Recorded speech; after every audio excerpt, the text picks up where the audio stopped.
November is one of my absolute favourite months of the year. My birthday is in November, Book Week Scotland is in November, and St Andrew's Day is on the 30th of the month. And so because of these two things, I always try and dedicate my reading in the month of November to reading books either set in Scotland or written by Scottish authors. And I think currently at the moment on my TBR I have 10 books that fall into this category. So I have picked 5 of those books to prioritise in the month of November. Hopefully I'll maybe get to some more, but as long as I get to these 5 that I've picked, I'm going to be a very, very happy reader. So without any further ado, I'm going to jump in and do my November TBR. The first book that I'm putting on my November TBR is a book that's actually been on my shelves for a very long time and I just haven't gotten around to for some reason, and that is The Orchard on Fire by Sheena Mackay. So this book is set in Kent and it follows a young girl called April whose parents have just moved her to Kent in order to give her a better life. However, things take a turn for the worse when April meets Ruby. I'm not entirely sure why I haven't got to this book yet. It's not long by any means. I think it's about 250 pages, which isn't a very long book at all. It just hasn't cropped up my TBR so far, but I'm hoping that this will be the month that I tick it off my list. And while this book is set in England, Sheena Mackay was born in Edinburgh, which definitely qualifies her as a Scottish author, so I'm very excited to tick this one off my TBR at last. The next book on my November TBR is The House Between Tides by Sarah Main. This book follows our main character Hetty, who returns to her ancestral home in Scotland, and as she begins the process of restoring this home, she discovers an old family secret. I have read Sarah Main's other book, and while she is Canadian, she does write Scottish fiction very beautifully, so I'm very excited to get this book because it is very much set in Scotland.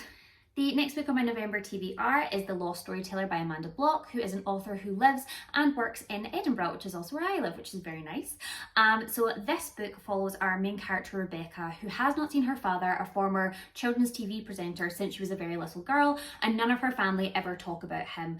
And she doesn't really think about him very often either until a journalist shows up one day and starts asking questions, which prompts Rebecca to wonder whether or not there's more to her father's absence than she originally thinks.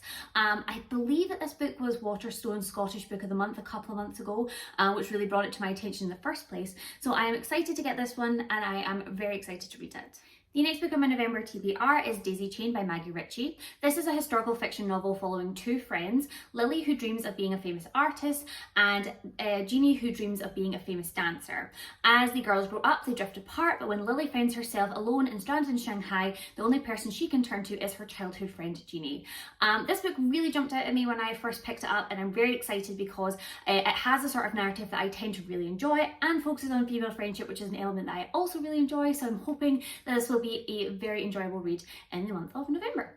The final book that I am putting on my November TBR is The Fair Botanist by Sarah Sheridan. I have read one of Sarah Sheridan's other books and really enjoyed it, so I'm looking forward to this one very, very much. This is a historical fiction novel set in Edinburgh in the year 1822 and follows our main character Elizabeth, who is recently widowed, and she has come to Edinburgh to live with her late husband's aunt. While living in Edinburgh, she becomes involved with the botanical garden, and that's where she meets and befriends a woman called Belle. However, as the friendship begins to develop, Elizabeth very quickly realises that Belle is not all that she says that she is. This is very mysterious, very interesting, set in Edinburgh by an author whose work I've previously enjoyed. All of these things are ticking my boxes. I'm very looking forward to reading this book in November. So those are the 5 books I'm hoping to prioritise this month in honour of Book Week Scotland and of course St Andrew's Day. Maybe I'll get to some of the other Scottish fiction books on my shelf, but as I've mentioned, as long as I get to those 5, I'm going to be very, very happy with my reading month. Please let me know what you're planning reading in November. Are there any Scottish books on your shelves that you could pick up in honour of these 2 occasions? Please let me know, and I will see you soon.